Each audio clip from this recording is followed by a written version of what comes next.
Señoras y señores, muy buenas, qué gusto saludarlos.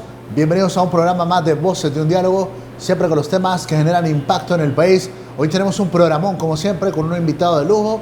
Vamos a hablar acerca de la sugerencia, la propuesta que ha hecho en las últimas horas un grupo de ciudadanos independientes aglutinados en una plataforma de convergencia ciudadana con el propósito de dar sus consideraciones en torno a una nueva ley electoral, a unas nuevas reglas de juego electoral para que sea más transparente, más objetivo y que por supuesto tenga mayor credibilidad, que es lo que le ha faltado no en los últimos 2, 3, 4 periodos. Desde siempre creo que acá no ha habido confianza, nunca, en los procesos electorales. Así que se suman más personas, más grupos organizados, y eso es importante destacarlo, a esta iniciativa porque se tenga una verdadera ley electoral. Vamos a darle la bienvenida hoy al arquitecto Juan Carlos Rodríguez, quien forma parte de esta convergencia ciudadana. Es un placer tenerlo acá en el programa. Muy buenas. Muy buenas noches, Alan. Muchas gracias por haberme invitado. También a todo el pueblo hondureño por acogernos en el seno de sus hogares y estar ansiosos de saber qué es esa propuesta que estamos haciendo nosotros como un grupo de ciudadanos que estamos preocupados por nuestro país. Muy bien, y vale la pena iniciar precisamente consultándoles qué los ha motivado, partiendo de que ustedes como Convergencia han tenido un papel protagónico en diferentes temas que tienen que ver con el acontecer nacional, temas sociales, económicos, y ahora pues abiertamente en un tema que es político, pero que entendemos le corresponde el interés de todo el pueblo hondureño. Ahora estamos hablando de temas electorales. Es correcto, la verdad es que nosotros somos un grupo de personas que hemos estado tratando de velar por lo que es el bienestar de la sociedad hondureña, pensar en cómo la situación que vive hoy en día el pueblo hondureño podría cambiar y mejorar sus derroteros al futuro. Lo que hemos estado visualizando es que uno de los grandes problemas, ya Convergencia Ciudadana en su momento hizo la labor de poner un amparo ante los cobros incorrectos y abusivos del hospital escuela a los pacientes, se ganó en aquel entonces y eso es lo que nosotros buscamos, hacer acción ciudadana. No estamos haciendo ningún trabajo político por un partido ni nada por el estilo, sino que nuestro interés es meramente Honduras. Y cuando estamos viendo las condiciones en que estamos hoy, estamos viviendo una verdadera crisis política que atañe a todos los sectores y todos los aspectos que Honduras puede tener y vivir en este momento, el económico, el social, el cultural, el político, todos se están viendo afectados y a la larga hay un denominador común a todo esto que lo podemos entender y es la falta de confianza en lo que todos quieren llamar democracia.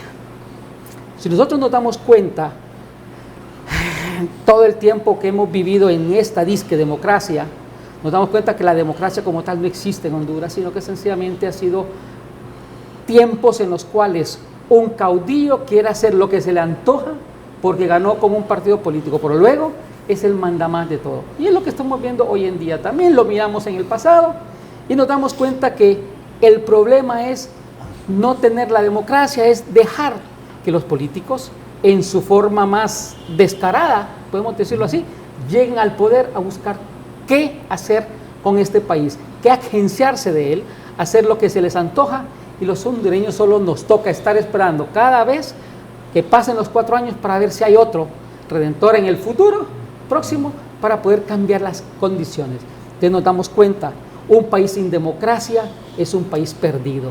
Y eso es lo que nos está pasando en este momento en Honduras. Lo hemos estado viviendo. ¿Y cómo es que no llegamos a tener democracia? Pues sencillamente y muy claramente es que no tenemos procesos electorales confiables, no son procesos transparentes que le dé la confiabilidad al hondureño que los que han sido electos o dados como electos realmente tienen una labor limpia para haber llegado a ese puesto. Por lo tanto, hemos creído nosotros que la mejor forma de hacer ciudadanía, de hacer algo por este país para sacarlo de las condiciones en que está en este momento, es buscar una manera transparente, una manera legítima de hacer procesos electorales de tal manera que el mejor, con las mejores intenciones, con el mejor perfil para de verdad ser presidente de Honduras, ser diputado del Congreso Nacional o ser alcalde en los municipios, llega a esos cargos. Y es por eso que nosotros dijimos, estudiemos qué es lo que está sucediendo, y nos dimos cuenta, después de muchas reuniones, horas y horas y horas en reuniones con gente capaz en el tema, experta en el tema, y que hemos venido estudiando varios sectores. Hemos estado conjuntamente con el grupo Ciudadano Noroccidental, que vinieron hoy precisamente en la conferencia de prensa, estuvieron con nosotros. Hay un grupo muy dinámico y entusiasta de estudiantes universitarios de carreras como Derecho, carreras como Periodismo, carreras como Pedagogía, Ciencias Sociales, etcétera, etcétera, varias carreras que están con nosotros y nos hemos puesto a estudiar, ¿verdad?, la situación electoral. Y ahí nos damos cuenta todos los vicios que hemos tenido y hemos estado trayendo a lo largo de la historia en los procesos electorales, de tal manera que siempre están estos procesos amañados en un momento dado, ya sea antes de las elecciones, durante o en el escrutinio. Y entonces es ahí donde tenemos gobernantes ilegítimos o sencillamente sin la credibilidad o sin la gobernanza necesaria para poder manejar correctamente un país como el nuestro. Muy bien, me gustaría, arquitecto, que puntualizáramos sobre estas propuestas para que podamos analizar cada una de ellas y que podamos profundizar. Yo creo que es válido en este país. Yo creo que se ha polarizado tanto que hace falta el diálogo, hace falta el debate de altura, claro, el poder profundizar en el debate. Yo creo que hay que retomarlo, es válido. Acá ya hay que hacer a un lado el grito, que no es malo. O sea, yo digo que las protestas son genuinas y son propias de cualquier sociedad, pero tiene que haber un espacio también de reflexión, de debate, de análisis a profundidad sobre los temas que estamos viviendo. Y me gustaría que puntualizáramos sobre este trabajo que, quiero decirle, merece todo nuestro respeto, y los diputados deben de tomarlo en consideración precisamente ya en estos días que están retomando nuevamente la temática. Es correcto. Vamos a aclarar en esto, o sea, el grupo que nos hemos juntado es un grupo que no tenemos ninguna participación partidista. Yo de hecho no tengo partido político, yo soy hondureño ante todo, y mucha de la gente que estamos aquí también, y nos hemos dado a la labor de estudiar cada una de las condicionantes para generar una propuesta como tal. Así es que estas propuestas llevan un análisis profundo de el por qué deberían de darse y así poder generar un cambio en realidad, porque debemos de entender algo. Nuestra labor está dada en el sentido de poder tener una ley electoral con cambios profundos en el procedimiento de las elecciones, porque en este momento no vamos a desmeritar el trabajo que presentó la propuesta de la OEA. Creemos que está bien y está correcta, pero prácticamente plantea situaciones que ya habían sido planteadas por el mismo Tribunal Superior Supremo Electoral, y que más que todo trabaja la mecánica electoral, pero la síntesis, la esencia del trabajo electoral como tal no está siendo cambiado, y es ahí donde estaríamos aprobando una nueva ley para hacer exactamente lo mismo de lo que hemos venido haciendo, y que a la larga nos garantiza tener lo mismo de lo que ya conocemos. Muy bien. Entonces, las propuestas que nosotros tenemos, por ejemplo, iniciando por el cambio de fecha de las elecciones en los diferentes niveles que hay. ¿Cuál es este? Que un tiempo se elija al presidente, un año se elija al presidente de la República, que eso va a hacer que él tenga que mostrar toda su maquinaria, toda su capacidad, toda su entrega hacia lo que es su campaña, hacia lo que es su ideal como país, y que se deje ver al desnudo quién es cada quien, y que 2 años más tarde tengamos las elecciones municipales y de diputados. ¿No es más costoso esto? Solo como pregunta, ¿no es más costoso? Es más costoso cuando lo queremos ver, que vamos a tener procesos electorales cada 2 años. Pero si nosotros vemos y lo analizamos en esta forma, en este momento, en un solo año, gastamos casi 2.000 millones de lempiras en las primarias en marzo y 800 en las generales. En este caso, nosotros creemos que hay que darle la batuta a los partidos, que ellos elijan sus candidatos, y que luego los 2.000 millones se podrían convertir en 1.600 millones nada más, y en años diferentes, 800 y 800. O pongámosle 800 y 900. Pero significa que estaríamos gastando menos y en tiempos diferentes. Por lo tanto, no vendría a ser un golpe fuerte a la economía del gobierno. Otra pregunta, ¿no sería estar 4 años en campaña política permanente? O sea, ¿qué espacio habría de gobernanza? Y hoy en día no estamos 4 años en campaña. Si nos damos cuenta, los políticos nos venden política de enero a diciembre, 4 años cada periodo. Y nos tienen pensando en política, ellos mismos nos mantienen en situaciones políticas y nos hacen ver todo lo que ellos quieren. Entonces, en este caso, por lo menos, nos van a tener 2 años pensando en qué presidente queremos y 2 años en ver qué alcalde nos interesa tener o qué diputado nos interesa tener. Y así no vamos a tener a la sombra unos de los otros. Y entonces va a ser más claro el perfil a escoger de los candidatos que nos van a presentar. Muy bien, entonces el primer punto es el tema de las fechas. Diferentes fechas para elecciones presidenciales y otra para alcaldes y diputados. Muy bien. Esa es la primera. Luego hablamos de promover las candidaturas independientes dentro de los partidos políticos al margen de los movimientos internos. O sea, es decir, que cualquier ciudadano que quiera aspirar a cualquier cargo de elección pueda postularse aún fuera de los movimientos internos establecidos en el seno de su partido. ¿Qué significa esto? Si yo quiero postularme, por ejemplo, a una candidatura independiente por alcalde independiente y no tengo ningún movimiento de mi partido, yo tengo que estar afuera de mi partido. No puedo estar dentro porque siempre estamos amarrados los independientes a los movimientos si soy de un partido como tal. Y eso significa que yo debo aceptar lo que el movimiento diga. Y muchas veces esto se da de que desde el presidente le pide al movimiento que todos tienen que seguir una línea y después el movimiento al candidato directo que esa línea debe de ser así y eso nos genera compromiso muchas veces. Incluso también al separar las elecciones también se hace que los compromisos o las componendas políticas que se pueda dar de un nivel al otro se tengan que desvanecer porque ya cada quien va a poder trabajar por su propio candidatura como Entonces tal. Acá la propuesta es que se pueda postular de forma independiente. Independiente. Sin tener que Si yo fuera de un partido político, yo no tengo que pertenecer al movimiento suyo para yo ser alcalde de un municipio dentro de su movimiento. Yo lo puedo hacer independientemente, yo puedo tener mis ideas. ¿Dentro del partido? Dentro del partido. Y no es una imposición a la autonomía que debe tener cada partido.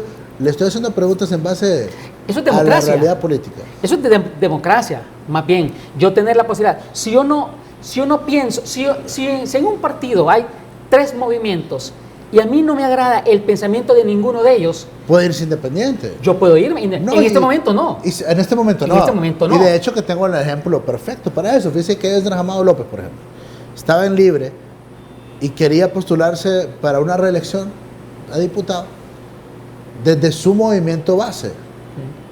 Su movimiento base le dice no.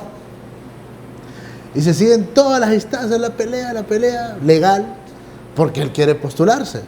Y no se le permitió postularse. Con esa propuesta que usted hace, entonces él sí podría. Y eso hacemos de que si alguien tiene un pensamiento, una ideología diferente, pero pertenece a un partido, ¿por qué no tiene el derecho a poderlo hacer? Así que creemos que eso es democratizar los partidos incluso, y es muy válido para que todo el mundo tenga igual oportunidades. Luego tenemos lo que es implementar el referéndum revocatorio para los 3 niveles electivos a mitad del mandato del candidato debidamente electo. Una cosa es tener un candidato que le vende el sol y las estrellas y otra cosa tener un presidente. Son situaciones muy distintas. Eso está como cuando usted es novio y después es esposo. Las condiciones son diferentes en el hogar que en solamente la actividad del noviazgo. Aquí es lo mismo.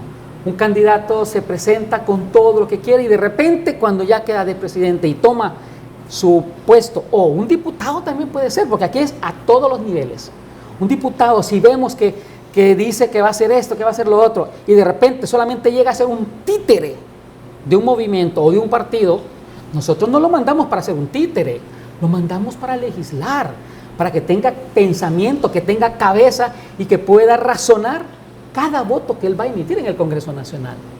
Por lo tanto, si algo no me parece, aunque como sucede aquí, tendríamos que hacerle referéndum a casi todos los elegidos, ¿verdad? Porque a la larga es un problema en ese caso, pero a la larga nosotros no tendríamos necesidad de calarnos a alguien más de la mitad del periodo si no está haciendo las cosas bien.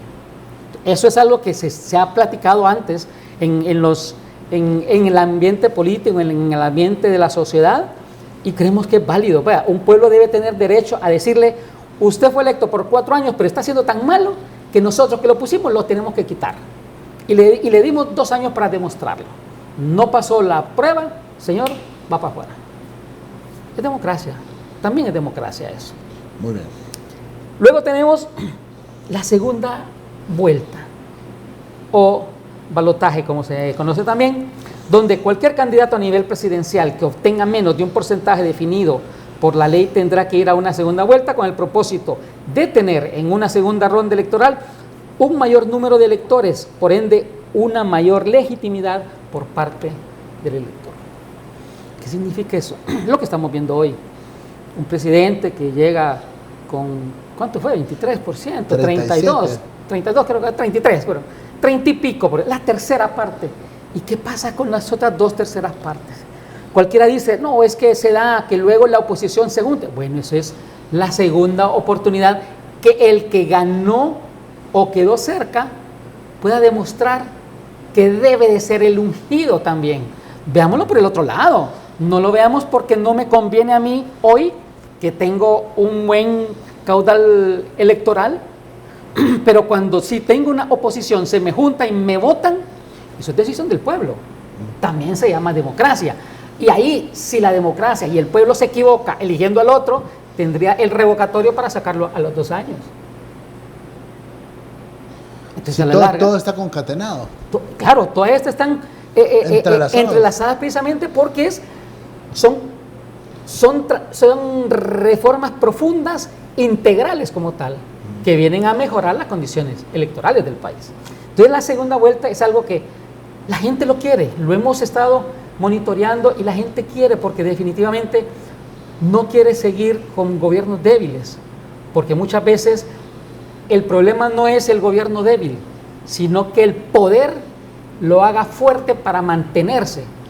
Y si esto es coincidente con el gobierno actual, lo siento mucho, es la verdad, pero es una de las condicionantes que no debería suceder en un país donde el gobernante tenga la satisfacción de la mayoría para que esté en ese cargo. Luego tenemos la depuración total del censo electoral y la emisión de una nueva tarjeta de identidad para saber el número exacto de electores habilitados o inhabilitados dentro y fuera del país.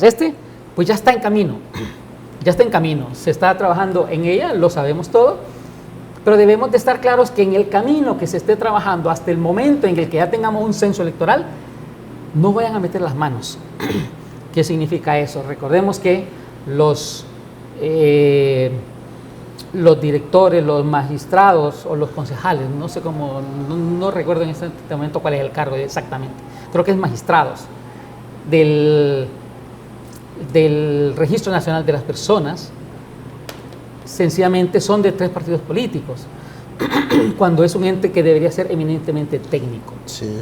Esto significa que yo no estoy diciendo que han hecho un mal papel, pero definitivamente esperemos que ellos que están ahí y que pertenecen a un partido político no les vaya a caer esa necesidad de pensar: yo estoy aquí porque me puso tal partido y tengo que satisfacer las necesidades del partido, y se olvide de lo que significa su papel en pro de la hondureñidad.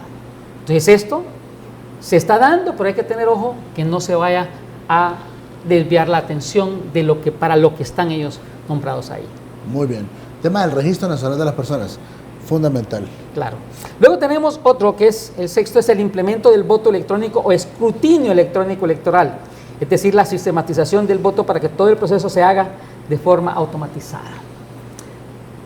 Ya se ha hablado sobre el voto electoral, se ha hablado del escrutinio electoral. Lo que nosotros hemos estado analizando, y es por lo que ha sucedido, todas las investigaciones que hemos estado haciendo, se da en que los fraudes comienzan a fraguarse desde las famosas credenciales, desde la conformación de la mesa electoral. Pero cuando eso comienza a fraguarse ahí, pero donde se concretiza es precisamente en el escrutinio. En el siglo XXI todavía estamos contando votos con palitos en la pizarra, como lo hemos platicado con los abogados, con los que hemos estado platicando mucho de esto, y todavía seguimos con las pizarras, y si nosotros manejamos la mesa, de repente por cada palito ponemos 2, o por cada cosa cambiamos por ahí y lo hacemos, y en el escrutinio es donde viene el fraude en realidad, las irregularidades como tal. Entonces, si nosotros tenemos algo, si no queremos un voto electrónico porque por el asunto de que la persona se confunda y que no sepa votar, aunque en otras partes, Brasil tiene un voto electrónico perfecto, Venezuela también, Panamá tiene, o sea, hay muchos países que lo tienen, y a pesar que son, y cuando dije Brasil es porque es un país con una cantidad poblacional enorme y le funciona a la perfección. Es más, Brasil ha sido en algún momento dado asesor del Tribunal Supremo Electoral aquí, cuando la vez pasada iban a elecciones en Honduras. Entonces, a la larga, lo que vamos viendo es que la ventaja de que sea electrónico, por lo menos el escrutinio, si no el voto, porque puede ser así, de tal forma que después se lea electrónicamente, ¿verdad? Se digitalice su voto y después pueda ser trabajado electrónicamente. ¿Qué pasa? Si alguien quiere manipular el escrutinio electrónico, las auditorías en este rubro podrán dar fácilmente dónde fue la manipulación y cómo. Y las auditorías son muy precisas en este caso, las auditorías tecnológicas en este caso son muy precisas y nos puede dar dónde está la manipulación y retroceder a tener lo real. Y eso no quita que cuando querramos revisar lo electrónico, va a estar lo físico ahí. Si hay una situación anómala, bueno, yo no creo, mire, aquí dice que pasó esto y esto y esto, bueno, revisémoslo.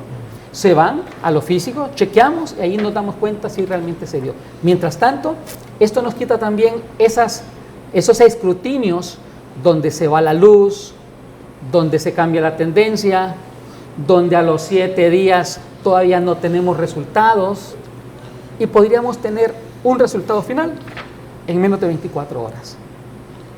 Eso da credibilidad, eso puede dar transparencia, y si luego viene la auditoría y da fe de todo y todo el manejo ha sido correcto, pues sencillamente, y se hace con una firma internacional que no tenga nada que ver con esto, pues podríamos darle más confianza al pueblo hondureño de que su voto valió de verdad y que no es aquello que si yo no fui a votar es que alguien votó por mí. Eso podría cambiar. No, excelente. Y avanzamos, estamos tomándonos este tiempo para que ustedes conozcan en detalle estas propuestas de la Convergencia Ciudadana que hoy ha hecho públicas en un acto especial desarrollado en la capital de la República, y que ¿cuándo las van a entregar al Congreso? Pues en los próximos días vamos a seguir poniéndolo en las manos y el conocimiento de la gente para luego hacer una entrega oficial a los jefes de bancada de los partidos que están representados en el Congreso Nacional, para que las tomen en cuenta y las analicen, y ahí nos vamos a dar cuenta quién de los partidos representados ahí quiere realmente una transformación profunda del proceso o no. Muy bien, continuamos acá. Son las propuestas de la Convergencia Ciudadana para una nueva ley electoral, nuevas reglas de juego que nos permita tener confianza y sobre todo credibilidad en los procesos. Es correcto. Luego tenemos la revisión de los traslados electorales para evitar que personas ajenas al domicilio del municipio ejerzan el sufragio en el mismo. Así se evitará el ventajismo electoral por parte de los partidos políticos, especialmente de aquellos que están en la función pública y esperan a reelegirse. ¿Qué significa eso? Nos damos cuenta que muchas veces de un municipio vienen buses llenos hasta el otro para que un alcalde sea reelecto o electo en ese municipio. Y el problema es que, si bien es cierto, la figura presidencial atañe a todo el territorio nacional, debemos de entender que la vinculación directa de mi domicilio con el alcalde de mi municipio es lo que más me debería de interesar, de tener a alguien que definitivamente pueda cubrir las necesidades que tenemos los habitantes de cada municipio. Y entonces eso solamente nos ayuda a tergiversar los resultados que realmente deberíamos de tener para la elección de un alcalde. Creemos que esto debería ser muy bien regulado para que esto no se siga dando de esta manera y que no ponga en precario las aspiraciones de los habitantes con la elección de un alcalde municipal. Sí, es que suena muy rudimentario, eso muy arcaico, muy burdo, mover gente. Sí, y es chueco, o sea, es algo eso. Sucio, ilegal, incorrecto. Mover a la gente como que si son vacas o como que si han ganado, moverlo de un pueblo a otro pueblo para poner o quitar un alcalde. O sea, yo creo que debe haber garantías. Y después los perjudicados en esto son los del municipio. Ajá, los de Ese es lo malo. Correcto. Y entonces a veces vemos que las situaciones no se ven como tal. Y cuando también manejamos dineros que no son correctos en una campaña, estas cosas pueden suceder. Es cierto. Luego tenemos la democratización o ciudadanización de la mesa electoral. Es fundamental ese punto. Definitivamente. Esta reforma consiste en equilibrar la mesa electoral nombrando una mesa ciudadana conformada por los partidos políticos y personeros nombrados por el Consejo Nacional Electoral,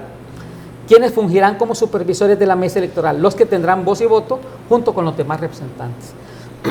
En este momento, el grave problema es que los principales de la mesa son de los partidos políticos y cada quien se anda peleando por a ver qué hago, quién controla la mesa. Incluso por eso se hace el tráfico de las credenciales para poder generar el dominio del control de esa mesa y así poder generar, no me gusta muchas veces decirle fraude, pero eso es lo que incide a lo que es un fraude. Es un fraude, en realidad, un robo de elecciones. Cuando se hacen cambios en las actas, en el número de votos, en todo en la manipulación como tal, es un problema. ¿Por qué? Porque a la larga los partidos políticos van a defender su gane y si no lo tienen lo van a tratar de conseguir, porque a eso van ellos. El ciudadano correcto debería estar ahí representando al hondureño y velando porque lo que se esté haciendo ahí correctamente sea como dice la ley. Y los partidos políticos deberían de ser solamente supervisores de que todo se está llevando a cabo como debe de ser, pero no meter las manos. Claro, y es lo que comúnmente se denuncia, ¿verdad? Que es en las mesas electorales donde comienzan los fraudes y que después van a terminar a los organismos electorales. Yo creo que sobre ese punto en particular se puede ir erradicando esto. Hay quienes consideran que no deben ser los partidos quienes deben manejar las mesas o los representantes de las mesas. También hay otros que consideran que debe haber cárcel. Eso es parte de esto, ya vamos a verlo. Para quienes se atrevan a manipular un acta o para quienes se atrevan a subir votos o bajar votos. Okay. Nosotros lo vivimos, tuvimos una experiencia política, electoral. Y entonces, un ejemplo, agarrábamos al azar la Kennedy y un acta de la Kennedy. Y en un acta de la Kennedy todo el mundo tenía votos. Entonces nos íbamos nosotros, los de Canal 36, del 1 al último, a los 23, 0 votos. 0 votos. Entonces, evidentemente, había un problema, porque cuando comparábamos actas con la de los otros partidos, aparecían votos. Pero en la que estaba posteada en el Tribunal Supremo Electoral, digitalizada por el Tribunal Supremo Electoral, estábamos en 0. Al compararla con la de los liberales o la de los cachurecos, teníamos votos. O sea, cosas de esa naturaleza. Mire, yo creo que debe haber cárcel para quienes... Hay veces donde usted mira que en un municipio de 1.200 personas o 2.000 personas, de repente aparecen candidatos con 4.000 votos. ¿Qué significa esa manipulación burda? Ajá. Así de clara, hacia lo que sea. Triplica la cantidad de ciudadanos, no puede ser. Ese es uno de los graves problemas. Luego tenemos la prohibición de regalías electorales por parte del candidato. Eso significa compra o venta de votos, prácticamente, por parte del candidato a favor de los adeptos o simpatizantes, al igual que otros países, y que debe ser una prohibición también de inaugurar obras públicas dentro del periodo de campaña electoral. ¿Qué sucede con esto? Debería ser prohibidísimo. Y cada vez que hablamos de prohibir algo, esto ya vamos a hablar de los delitos electorales, que eso es algo que tenemos que verlo muy claramente.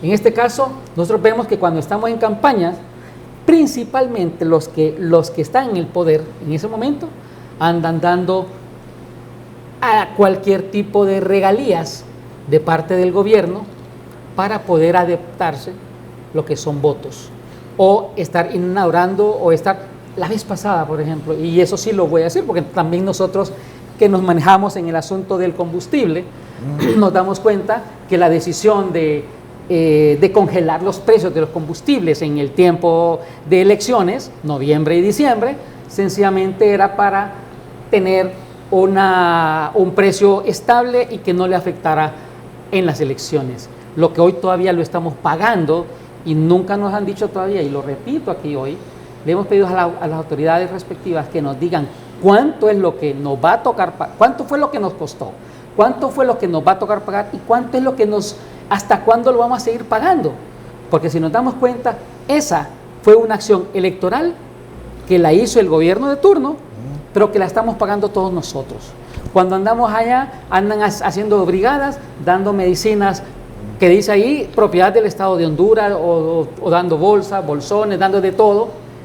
Y eso sale de los impuestos. Y eso, el erario público no es para hacer campañas políticas.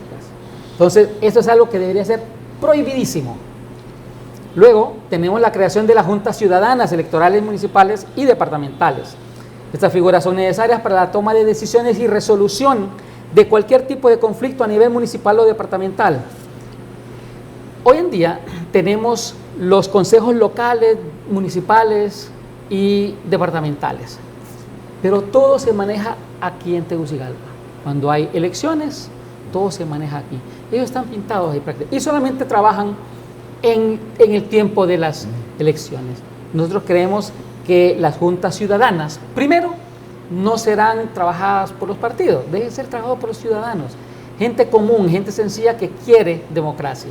Y entonces ellos van a cuidar con que los procesos desde su comunidad hacia arriba puedan ser realizados de forma correcta. Todo esto basado en ley. Todas las acciones que cada persona que esté involucrada en procesos electorales sea basándose en la ley y en el respeto, no solo a la ley, sino que al ciudadano. Es bastante profunda la propuesta. Yo creo que vale la pena que usted como ciudadano le ponga atención a estas cosas porque, bueno, ya ha comenzado el debate en el Congreso. Qué bueno que ya no están quemando ahí, no le están... Bengala, ni nada, sí, cohete, ni nada por el estilo. No, ya están un poco más civilizados. La siguiente, por ejemplo, habla, esto es algo muy importante también, aunque no nos parezca, debemos de tener mucho cuidado. Sustituir la participación de las Fuerzas Armadas de Honduras en los procesos electorales. Crear la figura de los custodios electorales nacionales, departamentales y municipales para trasladar el material electoral a los centros de acopio departamentales y municipales, quienes podrían ser auxiliados por entes de seguridad pública y por otros organismos auxiliares electorales y de la sociedad civil en general. Estos pueden ser patronatos, juntas locales de desarrollo, etcétera, para obtener el mayor grado de confianza de la población en general. ¿Qué es lo que está sucediendo en este momento? Primero, aquel prestigio que las Fuerzas Armadas había alcanzado hace algunos años se ha visto deteriorado enormemente, máxime cuando se hace ver que su jefe inmediato, y es cierto, por ley, por constitución, su jefe inmediato, ¿quién es? El presidente de la República. Como él era el presidente y era su jefe inmediato, las Fuerzas Armadas, que tienen la obligación constitucional de defender la Constitución de la República, fueron los primeros en plegarse a lo que el presidente les obligaba a hacer.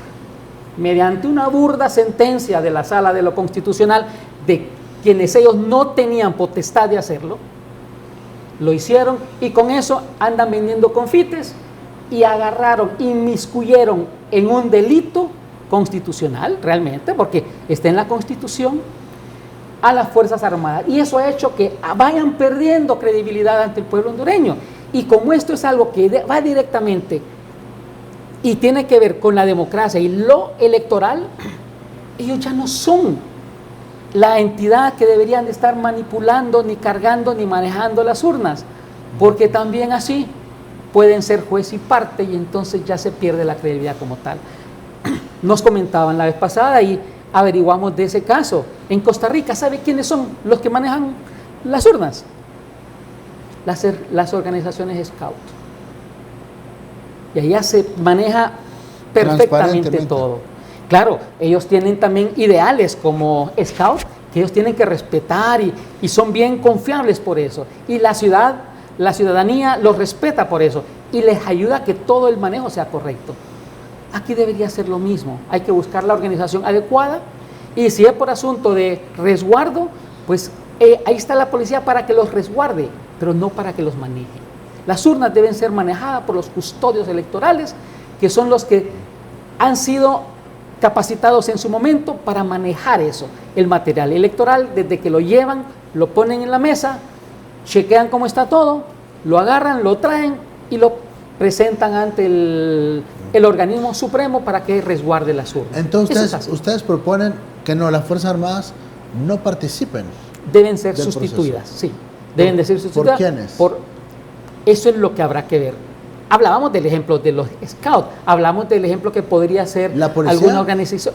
La policía también está. ¿O es lo mismo o es peor? No, es que una cosa es que la policía va a resguardar a los custodios.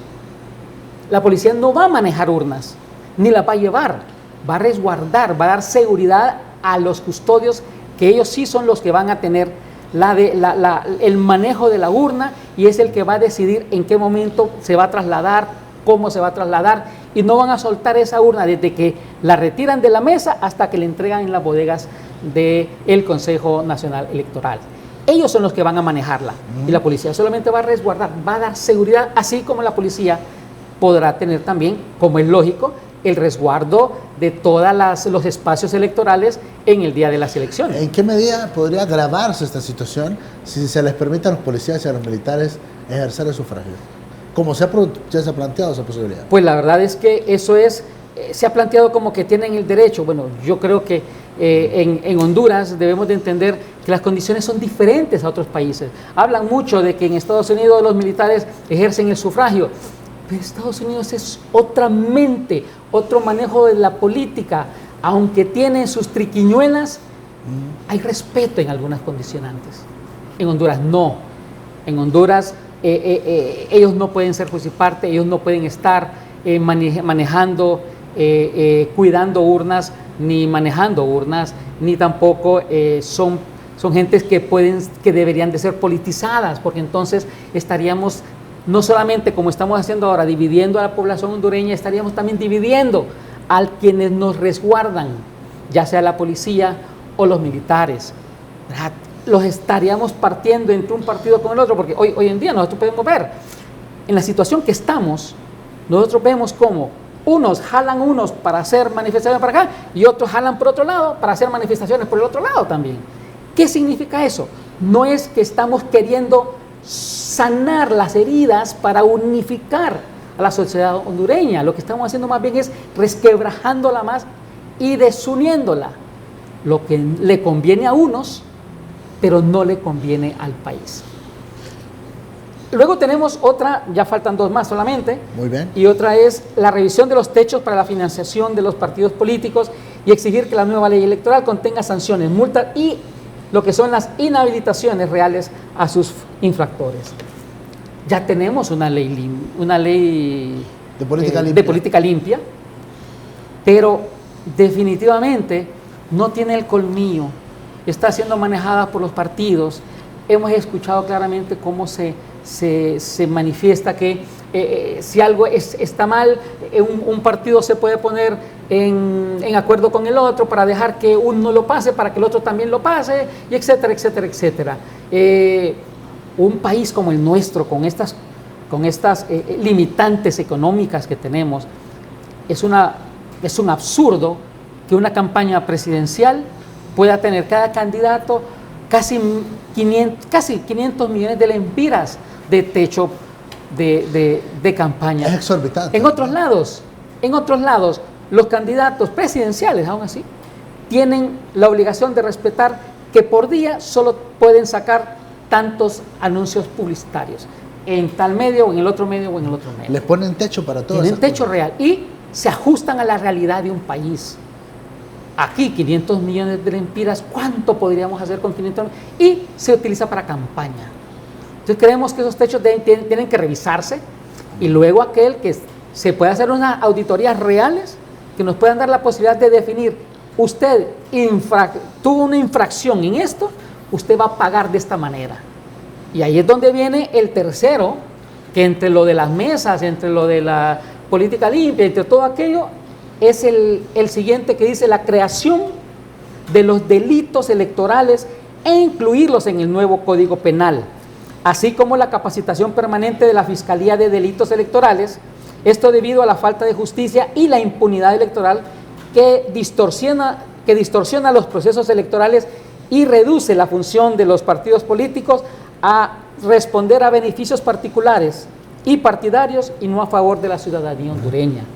¿Qué significa esto?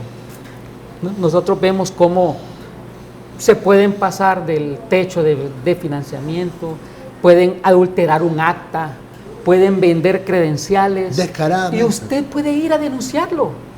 Le toman la denuncia, sí, vamos a darle proceso. Yo le voy a comentar algo. Yo le comento esto. Una vez, yo soy catedrático universitario, tuve en una ocasión una muchacha que fue alumna mía en mi clase, y de repente recibo una comunicación de ella y me dice: arquitecto, usted está participando de alcalde en Santa Lucía, La Paz, creo que era. ¿Cómo? Le digo, no, para nada. Pues mire, aquí le mando. Alguien que estaba de alcalde había tomado mi fotografía del Facebook y la había puesto como fotografía propia con el nombre de él abajo. Y yo agarré, hice una nota, puse las pruebas, las capturas de pantalla con la foto que me había mandado, que ya estaba en el voto. Impreso. Y como tal, ya. Bueno, era la captura de pantalla de cuando usted podía ver el voto de cualquier municipio o lo que sea, porque era en el nivel municipal, en el sitio del Tribunal Nacional Electoral en ese momento, en un movimiento de un partido. Llevo la nota, la entrego, me la dan recibido y que van a trabajar sobre el caso. Aquí estoy esperando a ver qué pasó. O sea, se fue la papeleta impresa con su fotografía. Pasó la elección, yo no sé si gané de cara o no, pero el asunto es que hicieron eso. ¿Y qué pasó? No pasó absolutamente nada. Entonces, cuando nosotros vemos que estas situaciones se dan reiteradamente y no sucede nada, sigamos manipulando las elecciones. Total, no hay tipificación de los delitos, que esos que dijimos son unos cuantos, pero es una lista de delitos que hay que tipificarlos, definirlos como tal y darles una sanción, pero de verdad de peso, que debe ser desde unas multas enormes hasta la cárcel. Cuando suceda eso, por lo menos sí, el que lo va a hacer lo va a pensar más. Claro, también el procedimiento del nuevo Tribunal de Justicia Electoral debe ser correcto. Por eso es que creemos que muchas veces todas estas cosas no deben de ser politizadas, o manejadas por partidos políticos. Porque entonces, si esto pertenece a alguien de mi partido, yo lo puedo suavizar. La cuestión debe ser de ética y moral. Y entonces aquí, porque si no quitamos la impunidad en lo que son los delitos electorales, vamos a seguir teniendo fraudes cada y una vez que vayamos a procesos electorales. Yo creo que eso es clave, el hecho de meter a la cárcel a cualquier delincuente que se ponga en una mesa electoral, o que no solo los de la mesa electoral, sino que aquel que se atreva a meterse al sistema, claro, a manipular el sistema informáticamente hablando. ¿Qué diferencia tiene que ir a la cárcel? ¿Qué diferencia tiene alguien que roba un banco a alguien que le roba sus elecciones? Es hasta peor. Son ladrones todos. Y son delitos. Así es que yo creo que esta es una de las, también, todas son muy importantes, pero esta también es una muy importante para poder generar confianza, transparencia y velar por una democracia real, porque va a haber aquello de tener cuidado de no transgredir la ley para no tener que pagar las consecuencias. Muy bien, arquitecto, el mensaje para los diputados del Congreso Nacional de la República, que son los que al final van a tener que tomar la decisión.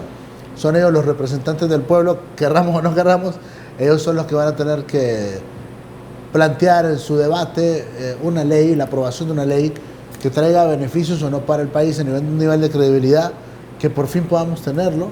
No, eso no va a ser de la noche a la mañana, pero sí que el próximo proceso sea un poquito más confiable y que no tengamos elementos burdos como los que hemos tenido en los últimos procesos.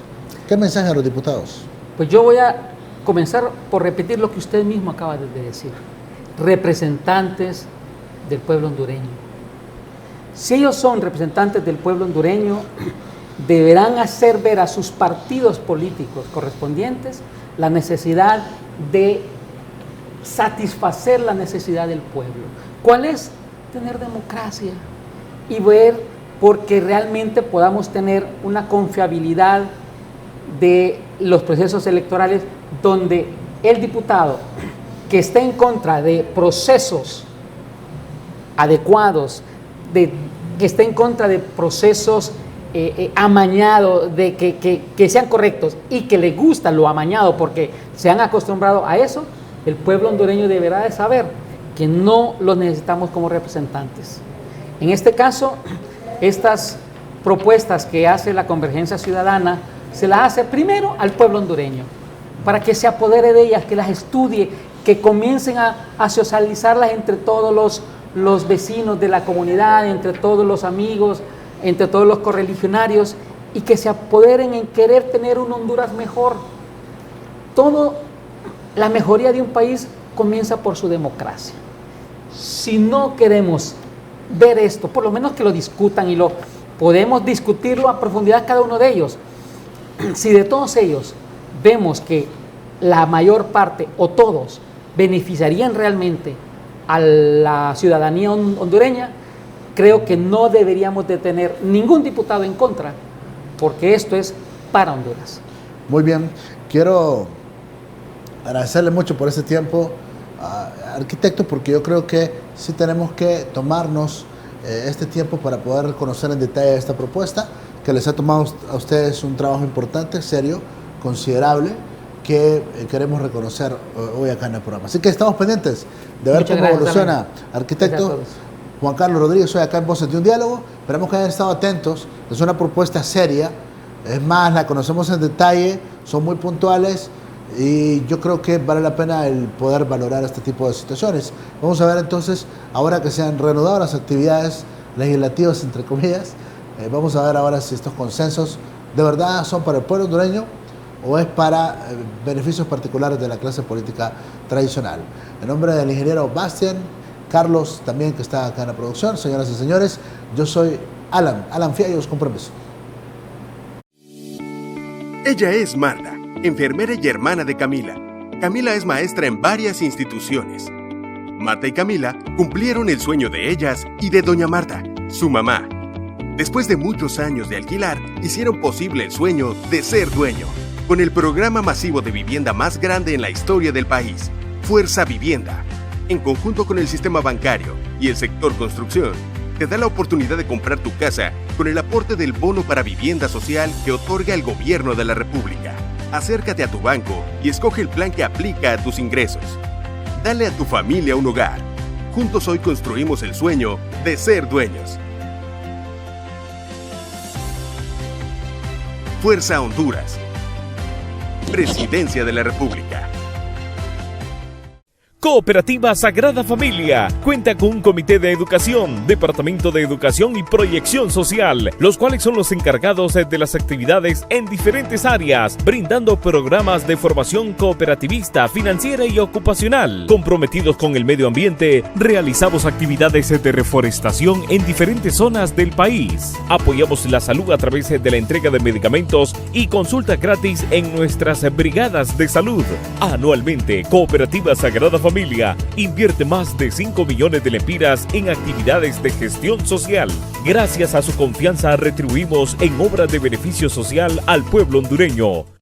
Porque sabemos que crecer es su meta, la Cooperativa 15 de septiembre, la primera cooperativa de ahorro y crédito en Honduras, le trae el nuevo crédito 6015, un financiamiento con una tasa del 15% de interés anual, exclusivamente para usted. Llévese hasta 100,000 lempiras sin aval. 6015, una propuesta única e innovadora con soluciones para usted o su negocio. Afíliese ya. Venga a Cooperativa 15 de septiembre en todas nuestras filiales y solicite el crédito 6015. Cooperativa 15 de septiembre. 60 años impulsando sus sueños.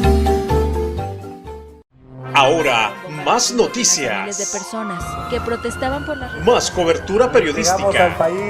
Las imágenes de actualidad y el contenido periodístico de última hora. Está en un solo clic. Televisur.com.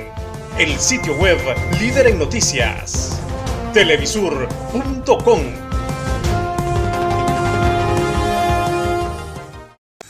Esta es la verdad sobre la campaña contra el nuevo Código Penal.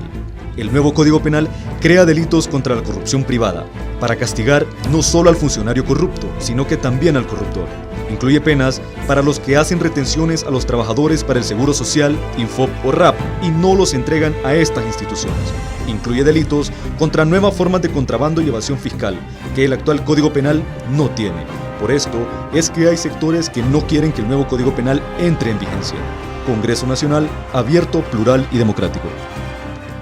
El AM de su radio ahora suena estéreo y en alta definición. La Catracha 1060 AM, ahora en estéreo y también en tuning. Noticias, música, deportes y las transmisiones en vivo con los sucesos de última hora. Todo en la 1060 AM. La Catracha 1060 AM. Ahora en estéreo y en tuning. Con el crédito de consumo Banrural, sí puedes materializar tus sueños. Viaja, compra tu vehículo, mejora tu vivienda, emprende, forma tu familia o estudia. Tú decides en qué utilizarlo. Hasta 500,000 lempiras sin aval, tasa preferente, hasta 60 meses para pagar. ¿Qué esperas? Materializa tus sueños con Banrural. Acércate a cualquiera de nuestras agencias y haz realidad tus sueños. Banrural es de todos, el amigo que te ayuda a crecer.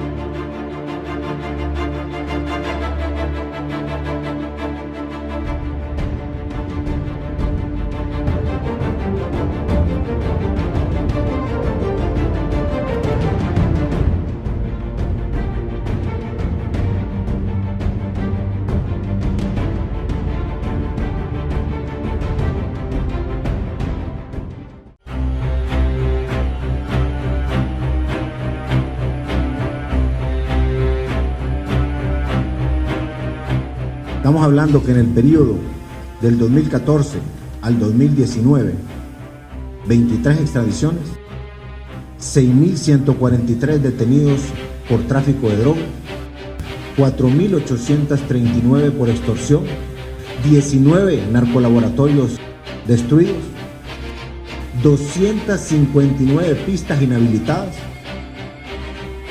18.333 kilos de cocaína incautados, 14.000 armas decomisadas, 500 bandas desarticuladas.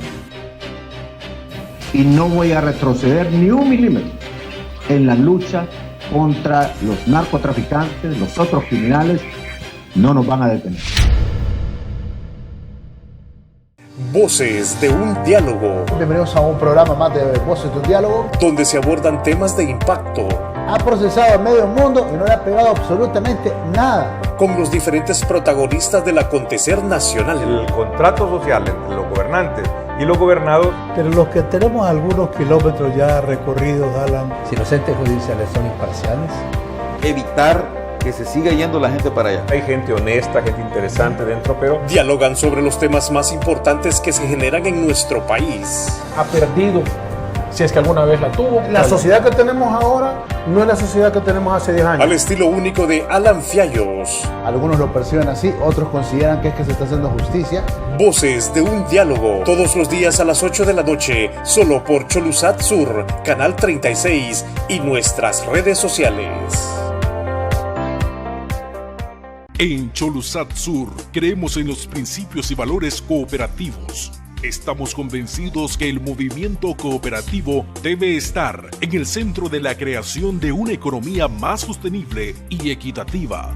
Basados en estos principios, surge La Hora del Cooperativismo y la Economía Social en Honduras, un programa único en la televisión nacional. Vea La Hora del Cooperativismo y la Economía Social en Honduras con Efraín Rodríguez, todos los fines de semana, solo aquí, en Cholusat Sur.